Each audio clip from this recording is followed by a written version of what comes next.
Hi guys, இன்றைக்கி வந்து ஏர்லியாகவே காலைல எழுந்திரிச்சு சமைச்சிட்டோம். மீன் எடுத்துகிட்டு வந்தாங்க. அப்படி மீன் எடுத்து குழம்பு வச்சு ஃப்ரை பண்ணி சாப்பிட்டுட்டு வெளியே போகணுன்றதுனால அத்தை மாமாவையும் பார்க்க போகிறோம் அப்படின்னால சாப்பிட்டுட்டு கிளம்பிட்டோம். அவங்களுக்கு எடுத்துக்கிட்டோம். அப்புறம் வந்து நாங்கள் தோப்புக்கு தான் வந்தோம். எங்கள் அத்தை மாமா தோப்பில் தான் இருக்காங்க. அங்கே என்னென்னலாம் இருக்குன்னு அப்படின்னு சீசனுக்கு அப்படின்னு முந்திரி பழம் சீசன்னால முந்திரி கொடிக்காய் சீசன். அப்புறம் இது வந்து பீட்ரூட் கொய்யானால பீட்ரூட் மாதிரியே இருக்கும். சூப்பராக இருக்கும், டேஸ்ட் நல்லாயிருக்கும். யாரெல்லாம் பார்த்துருக்கீங்க மறக்காமல் கமெண்டில் சொல்லுங்கள். அப்புறம் வந்து கொடிக்காய் சீசன்னா அதுவும் நிறையாவே இருந்துச்சு. நல்லா பழுத்து கிடந்துச்சு.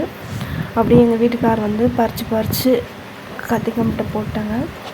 நானும் எங்கள் பாப்பாவும் அப்படியே பறக்கி சேர்த்துட்டே இருந்தோம். நிறையாவே இருந்துச்சு. பழம் பறிக்க முடியலங்க.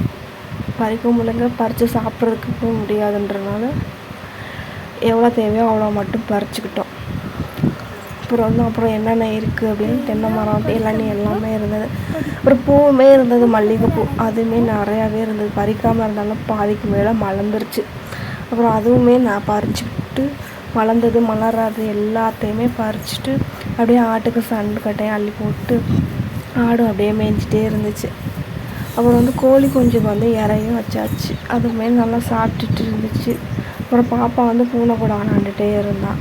அப்புறம் இந்த மாங்காய் பறிக்கவே இல்லைன்னு சொல்லிவிட்டு அதையும் அப்படியே நிறையாவே கிடந்துச்சு. சொல்லி இங்கே வந்தால் தானே பழுத்து கிடந்தால் பறிச்சிருக்கலாம், இது வந்து பழுக்காமல் காயாகவே இருந்துச்சு சொல்லிட்டு காயாகவே பறித்து எடுத்துகிட்டு போய் வீட்டில் வச்சு அரிசியில் பழுக்க வச்சு சாப்பிட்டுக்கலான்னு அதையுமே காயை பறிச்சிக்கிட்டு அப்புறம் வந்து முந்திரி வந்து இந்த அணில் கடிச்சதெல்லாம் ஆட்டுக்கு கொடுத்துட்டு அவங்க வீட்டுக்கார் வந்து தனித்தனியாக பிரித்து வச்சுக்கிட்டு இருந்தாங்க. மலர்ந்தது மலராது அப்படியே நாங்களும் மதியம் லஞ்ச் சாப்பிட்டு கிளம்பிட்டோம்.